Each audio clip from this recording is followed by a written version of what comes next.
We're going to start with some logistics. And so the first thing is we will be recording this session, and so it will be available in the future. We also will be sharing slides today. And as part of that, we will be sharing that after the presentation on the church member portion of our website. So you can have that for your future reference. To optimize your viewing experience, you notice at the top of your screen, if you put your cursor to the top, there's a view options button, and it has a little drop down menu, and towards the bottom it says side-by-side mode. So that side-by-side mode helps to separate the person speaking from the slide, so they're separate and on either side. And you can also put us in speaker view, and then you just see the one person that is speaking at a time. The other thing that I would like to just say before we get started, we will be taking questions. So please put your questions in the chat box, and we'll be looking at themes of questions and trying to mash those together. If you have more than one question too, we don't hesitate to follow up with any of our campus redevelopment team, because we are happy to continue the conversation offline. So questions in the chat box, and we look forward to hearing from our campus development team. Thanks so much. Good morning. We are the campus redevelopment team that was commissioned by Stewardship Council. Lauren Good, Zach Williams, Melanie Neufeld, Lee Murray, Carl Lind, our chair, Pete Lagerway, myself, Elizabeth Valenzuela, and our pastor, Megan Raymer. We welcome Lauren Good and Zach Williams, who have recently joined our team, and you'll be hearing from each one of the members as we go through this presentation. It is my pleasure to introduce the Senior Development Manager for Community Roots Housing, formerly known as Capitol Hill Housing. Most recently, he worked in New York City developing housing projects and community centers. He currently manages the LGBTQ Senior Affirming Housing Project on Capitol Hill, White Center Hub Mixed Use Project, and the Station House Transit Oriented Development Project. As the point person on reference checks, I heard words like hardworking, cares deeply, professional, and I would rehire him in a second. I know that once you meet him, you will agree that we are blessed to have him on our team. Please welcome Mason Covell.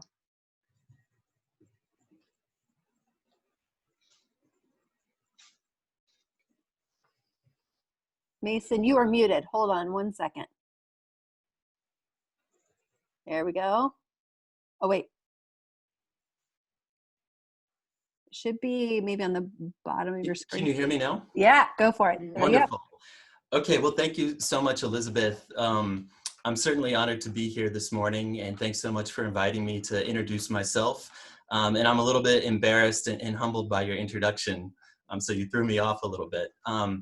But anyhow, again, it's wonderful to be here. We're so excited to be a part of this project and to have been selected by the campus redevelopment team. I've been so impressed working with them so far. It's been wonderful to get to know them.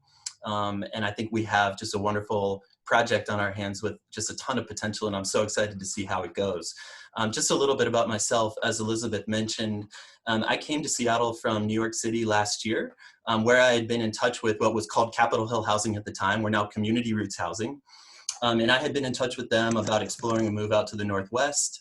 And they brought me in to manage their redevelopment or housing development projects that had a heavy community-based component with a lot of community engagement, and oftentimes partnerships with community groups where we'd be offering other services in addition to housing. So, you know, one such project that's a great example is the LGBTQ Affirming Senior Housing Project on Capitol Hill. So that's an affordable housing development, but we're also working with a small group called Gen Pride that provides services to seniors to build a space for them on the ground level. So there's a lot of complicated kind of partnership negotiation and some tricky financing that goes with that, but that's the type of role that we're trying to specialize in. And I'm so excited to be a part of that and translate some of that knowledge to the SMC project. I'm also working on a project now in White Center called the White Center Hub, which is something very similar. It's a coalition of small nonprofit groups that wanted to provide a variety of social services in White Center, including healthcare, family counseling, youth education programs, food security programs, and then also sort of a community gathering space, event space. So we're working on that project now, in addition to about 75 units of affordable housing. And I'm also just wrapping up the Capitol Hill Transit-Oriented Development Project up on Capitol Hill. So we just finished construction on that. Before that, in New York City, I was working for a group called Housing Works, where I developed permanent supportive housing, primarily for homeless people with HIV, mental illness, and substance abuse disorders. I also built federally qualified healthcare centers, and oftentimes we'd co-locate those things. So we'd have permanent supportive housing and an integrated primary and behavioral health clinic within the same space. So I have some experience doing these mixed use developments. I also had a heavy role in some advocacy and protest work in New York City. It was actually part of my job description. And I'm proud to say that I took an arrest in 2017 trying to stop the Affordable Care Act repeal in Washington, D.C. And I also took an arrest in New York City, physically blocking the entrance to City Hall in order to demand more homeless units in the city's housing finance plan. And we were successful in both accounts, so it was worth it. And then just briefly before that, I grew up in rural Southwest Virginia in the Appalachians. I have a master's degree from Virginia Tech in urban planning. And two fun things that I like to tell people about. One thing, before I went back to grad school, my friends and I founded a nonprofit group called Bike the US for MS, where we started doing cross-country bicycle tours to raise money for multiple sclerosis and do volunteer projects. And that's since grown into a multi-million-dollar organization with multiple employees, and they do several trips per year. Not this year, unfortunately, due to COVID, but that's been a wonderful part of my life. And before that, I was actually a boat builder in Seattle. So after undergrad, I moved out to Seattle and I got a job at Fisherman's Terminal, working on boats. So I love the Northwest. And again, I'm just so excited to be a part of this project. And I look forward to working with all of you over the next year.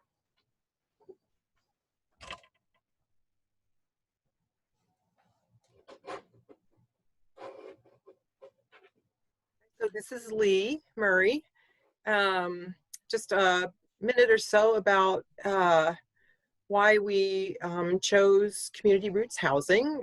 Just wanted to remind you that our campus redevelopment team put out a request for concept proposals in order to have a competitive process to pick a developer. And we had 3 responses.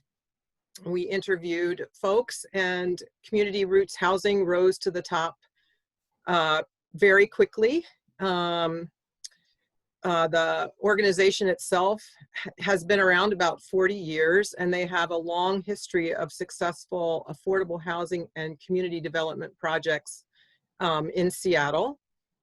They take a very inclusive approach to engaging the community when they're developing new housing, and that really resonated with us. They build community with people along with building affordable housing, and they endeavor to do equitable development and support communities to meet the needs of the community when they're working on a new project. We found their approach and their values to be very in line with the mission and goals that we as SMC had discerned for redeveloping our property. And Mason spoke about a couple of projects that he's working on right now. Just one other that I wanted to highlight is the Liberty Bank Apartments in the Central District. Recently opened, I think in the last year or so, on the site of the a Black-owned bank in the Central District. Capitol Hill Housing, excuse me, now Community Roots Housing, partnered with Africatown Community Land Trust and had specific rental requirements that were able to reach out to folks who are being displaced in the Central District to provide affordable housing there. And after the financing requirements roll off of the property, Africatown has the opportunity to take over ownership of the building.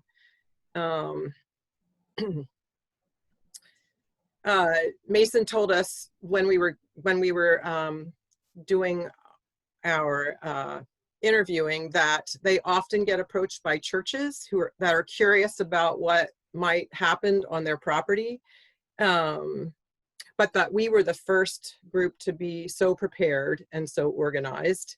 And Community Roots Housing approach just resonated with us too. And so it seemed pretty quickly like we had something that was really going to gel. And I would say that so far we really like each other.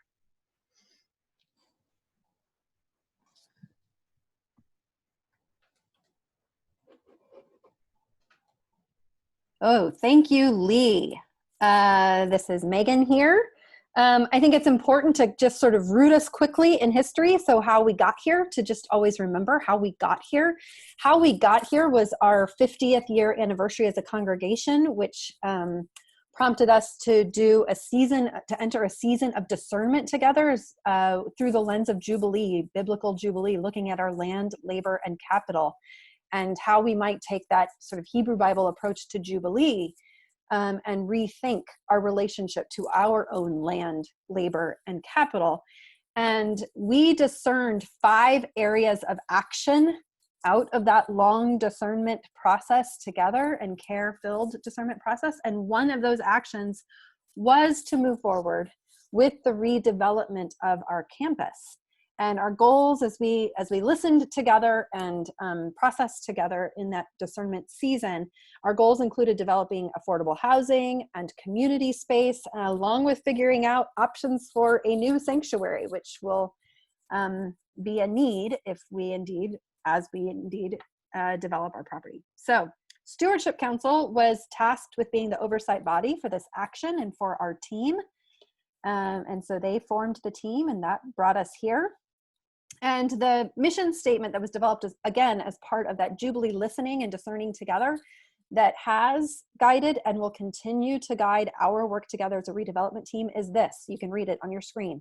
By providing physical space for worship, programs, housing, and other neighborhood-based community services, we will build community that breaks social barriers and fosters spiritual growth, mutual support, social justice, and ecological stewardship. Amen, and may it be so. Thanks, Megan. So from stewardship, I think just this to say that stewardship doesn't have a separate task on this. Our task is really to support the campus redevelopment, and we do that specifically we have a number of us that are involved that are on Stewardship Council, Lee and Melanie and myself, and who have been active in both part of it. And we really take the directive that was in the statement that was just read. That's what we are taking as our directive to really support this, and the way that we work to find the right partners, both ones that we seek out and also ones that we find that come to us or we are made aware of during this time. We want to be open, we want to be flexible, and most of all, we want to support the mission as given. Hello, Carl Lind here to talk a little bit about where we are and where we're going. So this is a timeline that shows the 3 major phases of this. And now we might all feel like we've been at this for years and years, but in fact, we're really just kind of getting started in a hardcore way.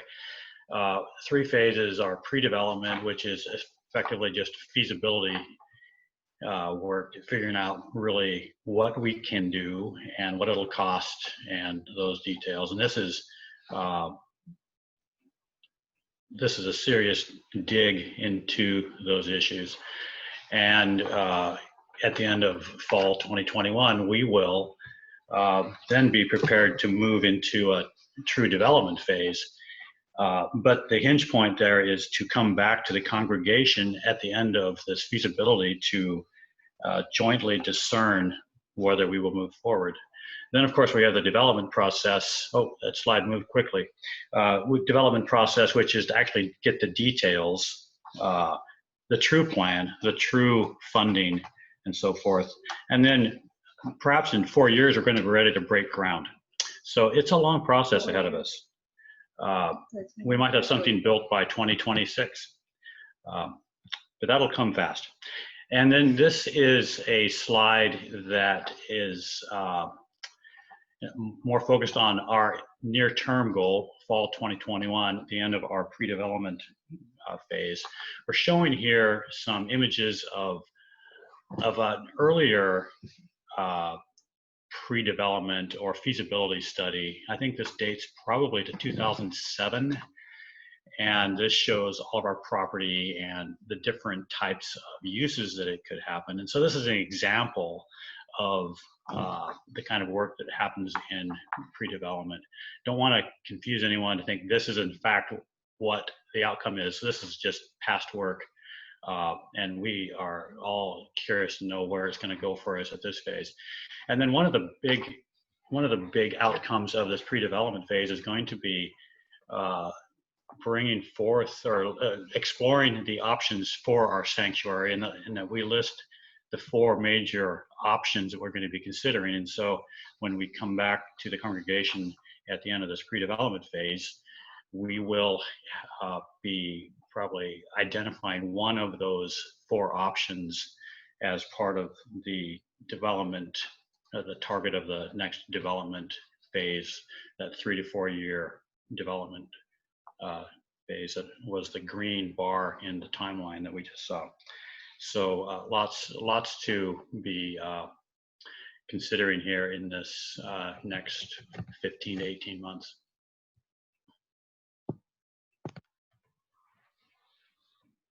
And Megan, just jumping in here to say, I think we wanted to give Zach Williams a call out. He's not in this presentation at this point, but we're going to be looking to him for design guidance as we develop the campus plan. That's one of his areas of passion and expertise. So this is Lee again. I'm going to talk a little bit about what we've been up to in the last little while and what's kind of happening right now in this slide and then the next slide. So last summer, we got wind of a possible grant opportunity from Enterprise Community Partners, and we applied and were awarded a $54,000 grant that we can use to help pay for this pre-development activity. Happily, Community Roots Housing has worked with this grant before with other groups, so understands kind of the responsibilities that we'll have to meet for the grant funds to be used for these activities over the next 18 months or so. And one of the requirements of the grant is that we find 3-to-1 granting funds. So we got $54,000 from the grant organization, and we need to match that at another ×3. And so last fall, when we were doing the biennial budget, we allocated $150,000 toward this pre-development effort. I talked a little bit before about hiring Community Roots Housing, just to say that we made the decision in January to recommend to Stewardship Council, and then Stewardship Council to Joint Council, and then Joint Council to SLT to bring Community Roots Housing on board as our developer partner. And then once that was a go, we started working on drafting and coming to agreement in our Memorandum of Understanding, which is a document that sort of lays out how we're going to work with each other, what our each group's responsibilities are. And we got that all completed and had it signed by Rebecca Allen, our congregational chair, just this past April. So now, oh, and let me just say, you might note that we've got all these lovely photos almost on every page. And this photo shows all of your faces listening intently to our updates. And here we are on Zoom today, and likely these updates are going to be sort of Zoom updates in the next little while. So thank you for being here. So currently, right now, we're working on another more detailed agreement with Community Roots Housing. That's called the pre-development agreement, and that will line out what all the activities are that excuse me, I keep doing that because they just changed their name last week, that Community Roots Housing will be doing over the next 18 months. And what our responsibilities are back to them. So we're just in the beginning phase of that. We've received the draft from Community Roots Housing, and our team is looking it over right now. Just to say that we, groups of us, relevant groups of us, meet with Mason every other week or so that we keep this moving along. Part of the redevelopment activities will be completing a title search, doing a survey of the property, and doing an environmental assessment to make sure that there's no contamination on the site. So those are all the sort of specific tasky things that we have to do to understand what our campus could provide to the community and what constraints there might be that we need to work around or remove. The other big piece of work we're just embarking on right now, really important piece, is a public outreach plan. And I'm going to turn it over to Melanie in just a minute to talk a little bit more about that, but just generally reaching out to groups of people, constituencies in the Lake City neighborhood to understand what the need is, and also reaching back to all of you in the congregation to hear your voices as we listen and learn about what this redevelopment could mean to all of us. And so I think with that, I'll mute myself and turn it over to Melanie. Great. The pre-development, the public involvement area, the community outreach is what I'm most excited about, because I feel like it builds on the energy of the many groups that I've been working with over the years. And certainly, though, the challenge of this pandemic means we can't maybe do outreach in the ways that we're used to, the in-person kind of outreach, and that makes it really challenging and difficult to imagine. So we're going to need to structure our outreach differently than we would normally have done. One of the first ways we effort so far, Mason is already familiar with Chris Leverson through Building Lake City Together, someone I've worked with a lot in the past years, and he's very enthusiastic about helping us with community outreach to make connections. And yeah, both him and I are connected to many neighborhood groups, and so we'll work together to solicit information from service providers, from businesses, and select populations that are within Lake City. So we think about Literacy Source, the North Helpline, and the North Seattle Family Resource Center. All three of those groups are serving marginalized populations and local Black, Indigenous, and people of color who we are very interested in hearing their voice. So we'll figure out a way to do outreach in a new way. One of the ways we would have normally have done is through the farmers market and setting up a table there. But the Lake City Farmers Market is not open yet, and it may not be open at all. So that's, yeah, too bad. So we have to find a different way. And Mason has come up with a great flow of connections that need to be made, from having focus groups or listening groups and having an open house style event in fall in order to get the input on needs of the community, what types of housing people are interested in seeing, the type of commercial needs, and what will help us then determine the appropriate uses of the buildings. I have heard from the community about a space for a social services hub, the Children's Home Society, the Hunger Intervention Program, and Literacy Source. All three of those organizations would like their own home. So it's possible that they could be included in this plan. I've also heard about the concern of our small ethnic food restaurants, that they might be displaced by increased rents. And if we could build a small, like, arcade type style booth area for different ethnic restaurants, that would be really unique. I think of Wajimaya and the way that you enter into that space and can select from many different restaurants.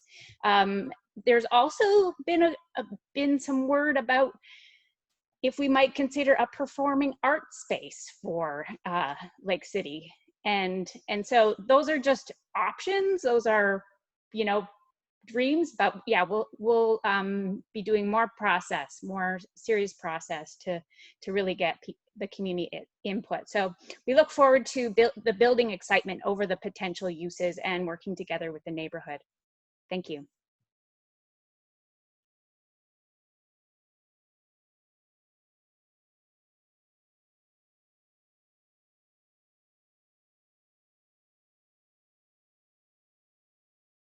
I'm unmuting to invite Elizabeth, I think, to unmute for this slide.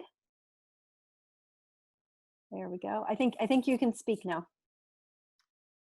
So the reporting back, the pre-development reporting back, we will be reporting to stewardship monthly, to joint council as needed, to SLT prior to each of their quarterly meetings, and to the congregation at every congregational meeting. And all of the materials are going to be available at the SMC website for anyone that is interested to go in and take a look.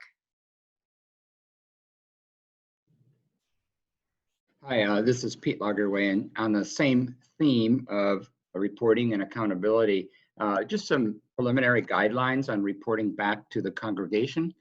The campus redevelopment team, we can only do what we've been granted authority to do, and Lee covered some of those things, for example, in terms of the budget. So what's ever been granted by the spiritual leadership team and the congregation will act under that umbrella and accountable to them. We'll also look to Stewardship Council for direction. As Elizabeth just indicated, we'll be reporting back at every meeting, and if anything comes up, it's on us to make sure that we include them and that we really make this as inclusive as possible. If there's any major changes in the budget, obviously we'll be coming back both through the SLT, but then to the congregation for any changes that could come up.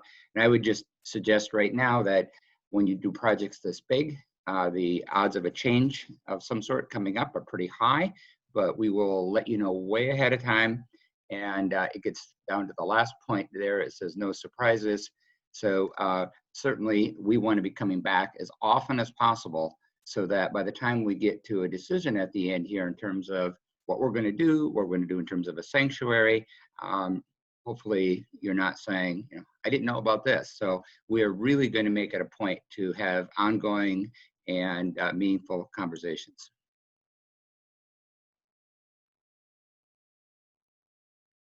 Well, I do not see any questions or comments yet, though I do see a lot of affirmations for this team and their efforts so far, and an idea already from Elaine that says something about the Crossroads Mall in Bellevue, the food court / performance space that seems to be very popular. So I don't think I've been there, So I'm curious about what other people, what questions there might be, and yeah, to please put it in the chat box. But we can also help to facilitate this conversation via you unmuting if you have a question.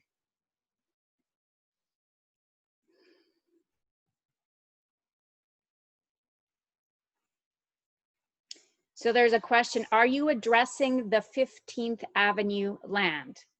I don't know what that means. That's from Annalena. Does anybody know what that means?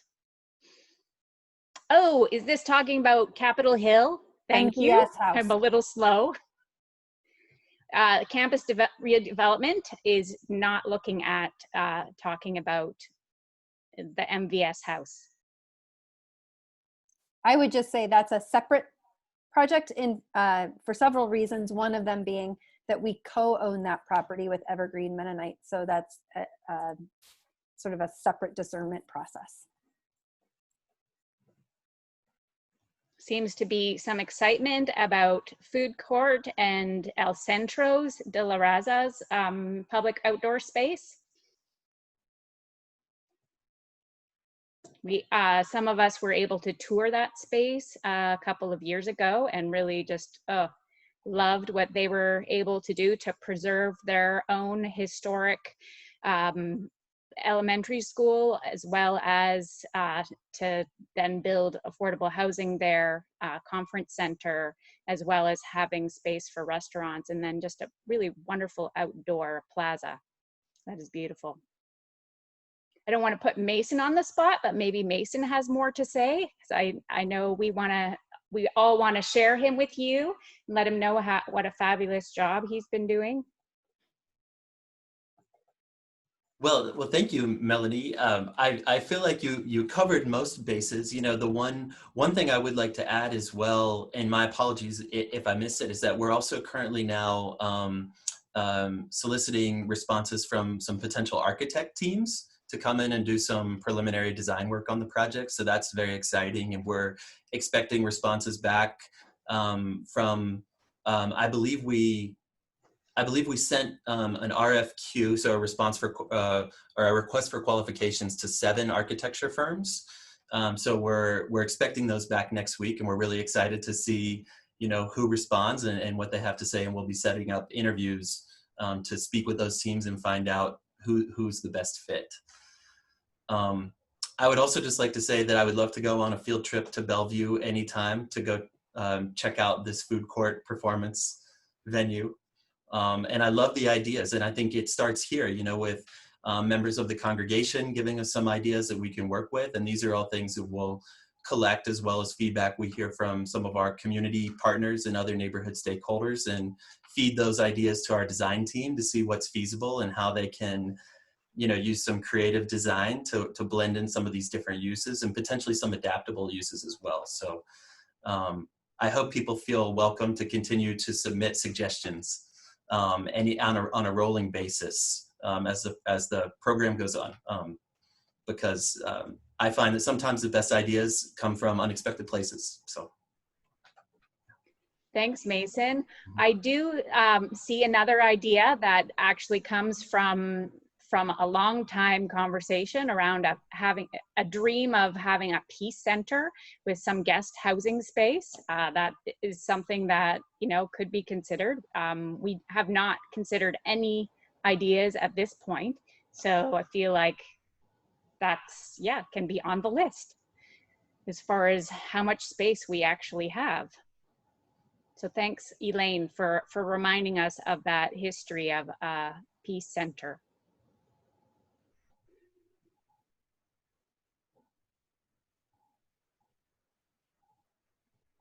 I also see somebody saying daycare. We should have a daycare in this space. mm-hmm.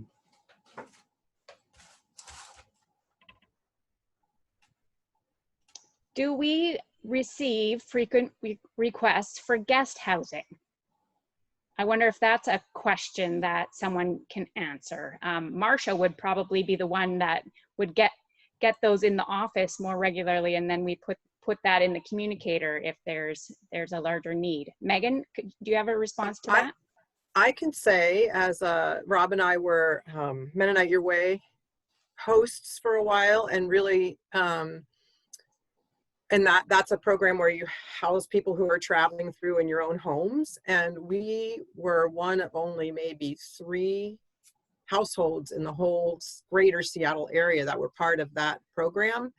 And we would get busy. So, you know, if there was the opportunity for guest housing that was somehow managed by Seattle Mennonite, I think it would probably get used. Yeah, I would concur. It's been a while, but we're in a different world right now. But I would say even from 10 years in Chicago and then 5 years here in Seattle as pastor, it's not uncommon as an urban Mennonite congregation to get the informal Mennonite Your Way. So not through the formal network, but just calling up the local Mennonite church. Hey, is there someone I can stay with? So having guest space I'm sure it would be utilized. And it sounds like that's being echoed in the chat box by others to create a hospitality retreat space for Black, Indigenous, people of color, artists, activists. Very cool. I see a question about wondering about other Lake City awareness or responses to this development. As I continue to attend the Lake City Neighborhood Alliance over the years, I have talked periodically to the group about this development, and so they are aware of us working together with Community Roots Housing, and so you know, I really haven't gotten any real feedback from anyone yet, but I think there's lots of anticipation about our being community neighborhood focused, and so there's enthusiasm.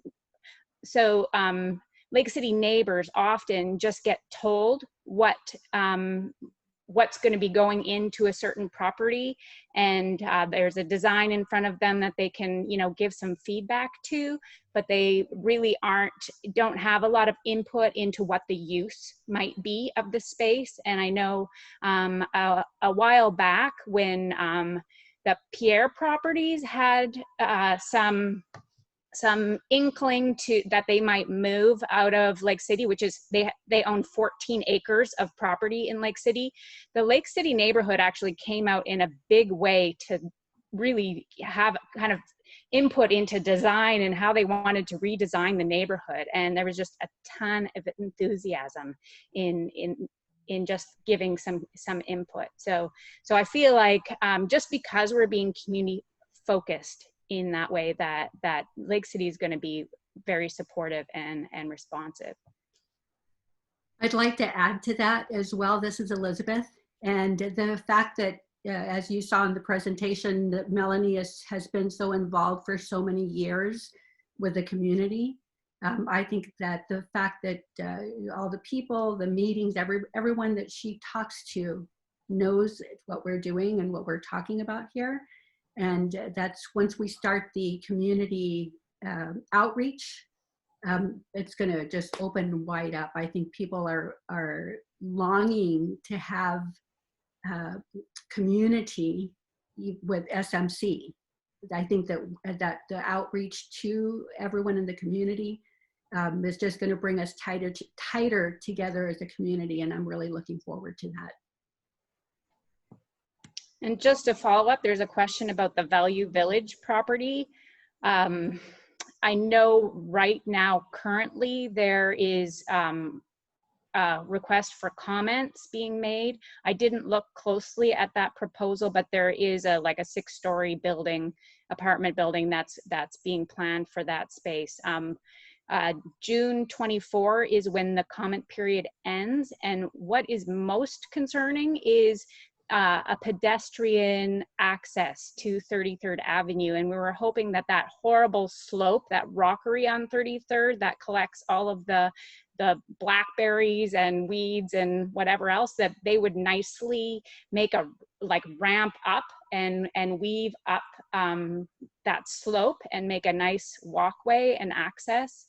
Because if anybody has tried to walk up that little ramp from 33rd, the the one that goes into our parking lot, it's really, yes, it's not safe, and it's tricky, especially in winter when it's slippery, and then you're competing with vehicles on that space. So there's really no pedestrian access from 33rd Avenue.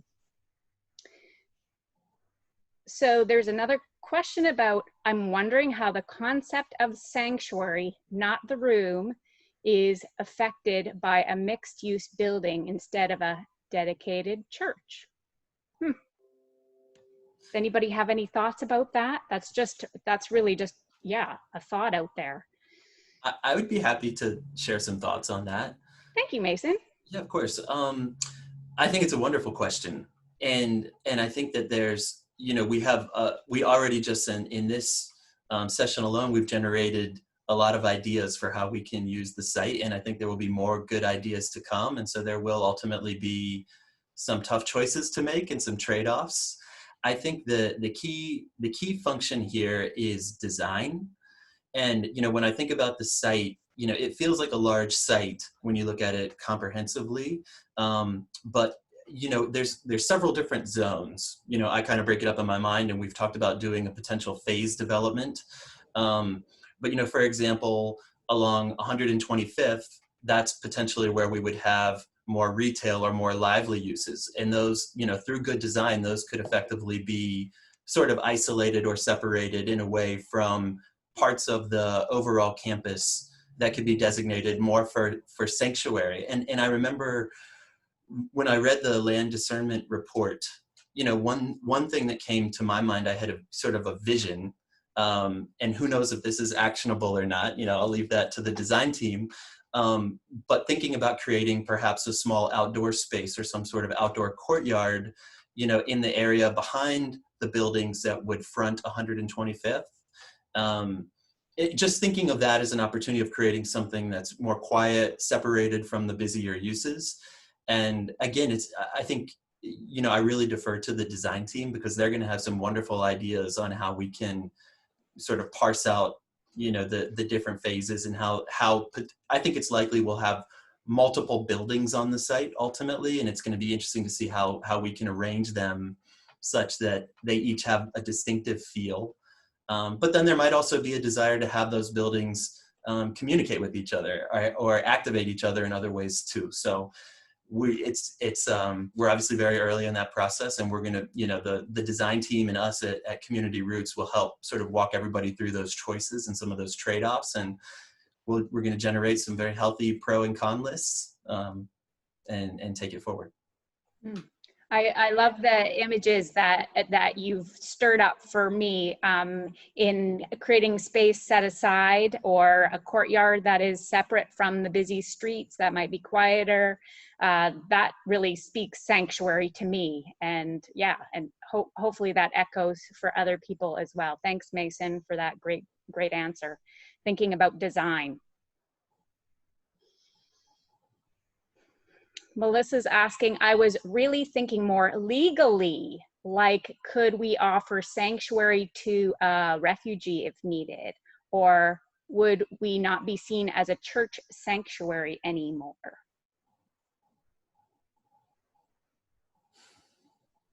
I would think that if we owned the space, that as a church, that legally we could continue to do the radical hospitality work that we have been doing.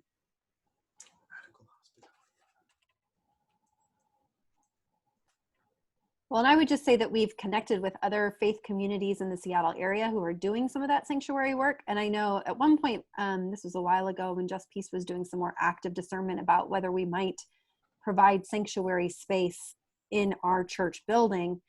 We sort of determined that our church building wasn't as set up for that kind of hosting.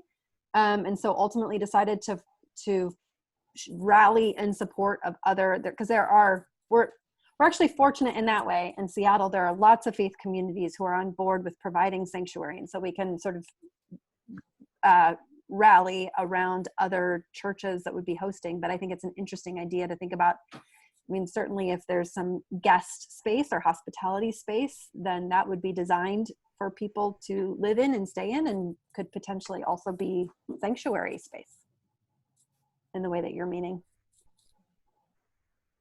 All of a sudden thinking about like, you know, creating like those set aside in the catacomb kind of underground spaces or, you know, hideaway spaces for people to really be safe.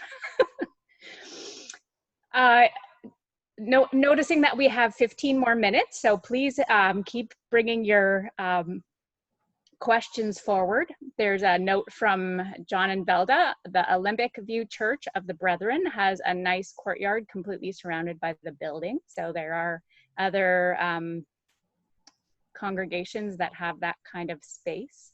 I've seen that as we've visited other churches that host winter shelter, that they've allowed that sanctuary space to actually be the smoking area for our shelter guests. So and then they haven't been noisy and disrupted the quiet of the neighborhood because they've been in that sanctuary space.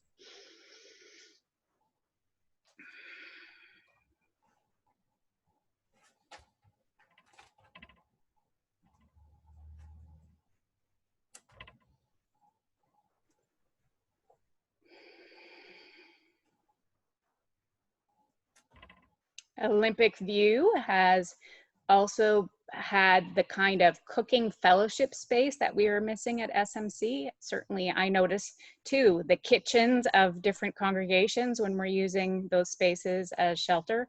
The meeting room and the little kitchenette don't quite cut it for keeping food warm when we're offering food during shelter time. Zach is saying, I'm looking to European churches for inspiration in design regarding the public courtyard fronting a church building. I'd like to go on that field trip too, if we wanted to go check anything out. There we go. Yeah, why not? I speak Italian, so I can be the tour guide if we end up. Yeah. Thanks, Zach. Excellent. There's something from Literacy Source, or from Megan about Literacy Source, isn't a sanctuary living space, but it is serving refugee and immigrant populations. And as far as I know, they do not refuse services to anyone because of legal status. I always think of that as a quiet space of sanctuary as well. I know they even may have a prayer room that they use for the Muslim community when they're paying attention to their rhythm of prayer, that there's a set aside space in the Literacy Source for people practicing faithfully. There is a reminder of the great labyrinth that we used to have in our sanctuary space that could be created in a courtyard. Thanks, Rita. We love our contemplative practices.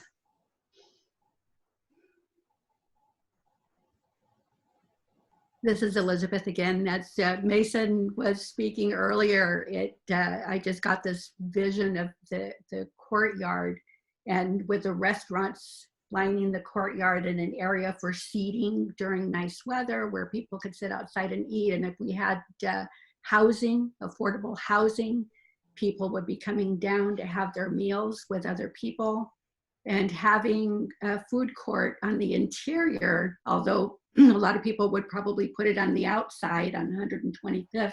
But can you, restaurants, I think, draw people in as a, you know, because they're, people know the restaurants are there, or there'd be signage, so people would be coming in, and that would turn that courtyard into a community center for the whole neighborhood. Indeed. What other questions, ideas, dreams is this conversation stirring up for you?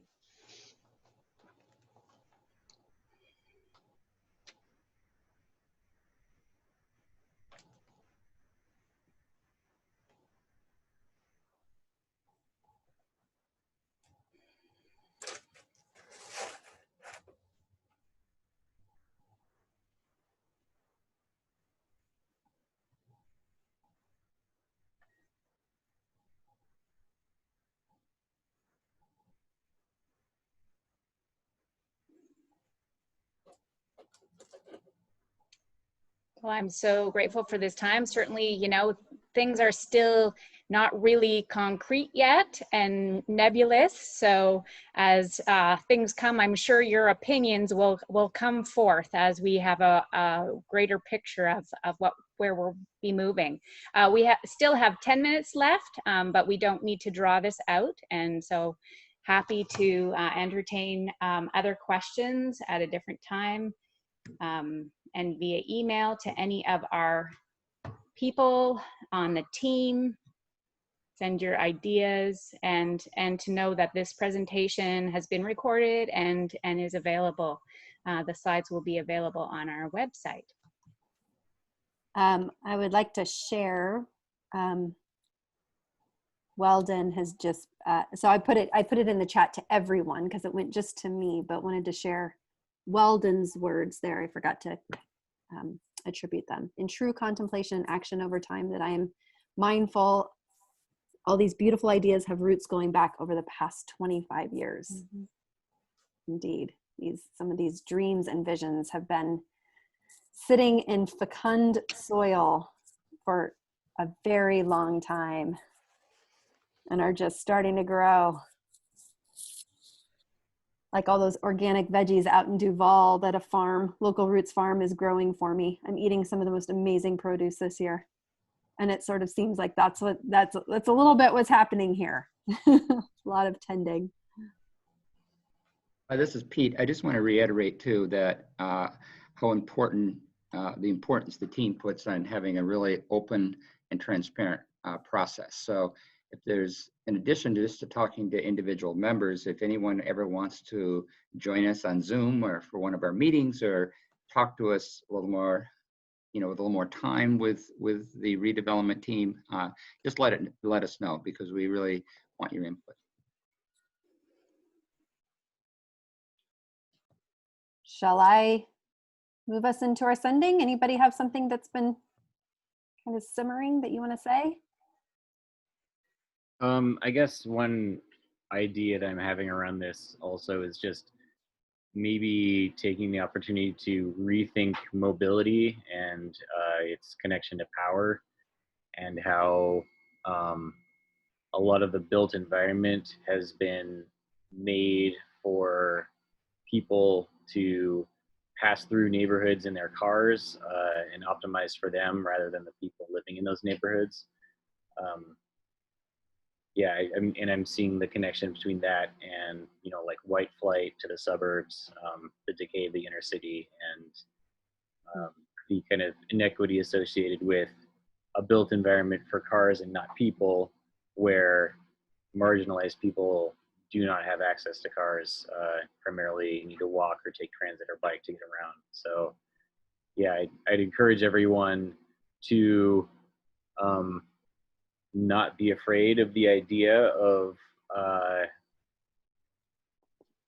a space that was not car centric.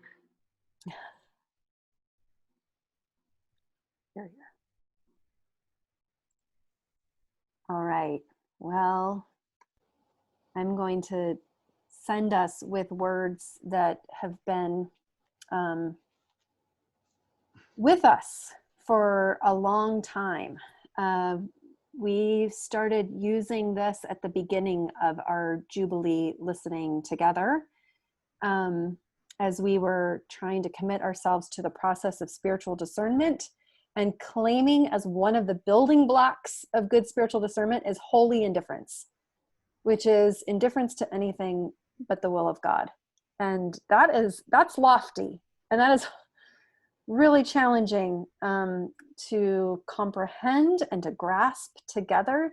And it's also something that has, been used abusively in a lot of religious communities, the claiming of the will of God over and against other people. But we want to commit ourselves always to listening deeply with one another, paying attention to the Spirit's disrupting presence and the bold invitation of the Spirit to our community. So we're going to reaffirm our ongoing commitment to holy indifference in the midst of discerning.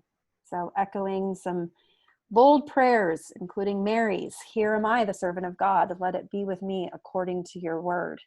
And Jesus' own prayer after his struggle in the Garden of Gethsemane, not my will, but yours be done. Even as he was saying, take it from me, take this cup from me, yet not my will, but yours be done. So may we, church, honor God's faithfulness to us in our past. May we be indifferent to anything but God's call to our congregation at this time and this place and this literal place, our space, that land we collectively own. And may we be wholehearted as we engage these themes and actions, including the development of our property in our ongoing ministries. May it be so. And all God's people said, unmute yourself. The amen belongs to the people. Amen. Amen. Hey. Thank you. Yeah, sing it. Thanks, Mason, for being with us. It was so fun to finally introduce you to the church, or a portion of the church. Well, of course, and thank you so much for having me. And I look forward to meeting all of you in person one day when we're able. Yeah. Likewise. All right. A blessing on your day and your week. A lot of people. Happy Father's Day. Happy Father's Day. Happy Father's Day. Okay, here's Kelly's thing. Hopefully they come with a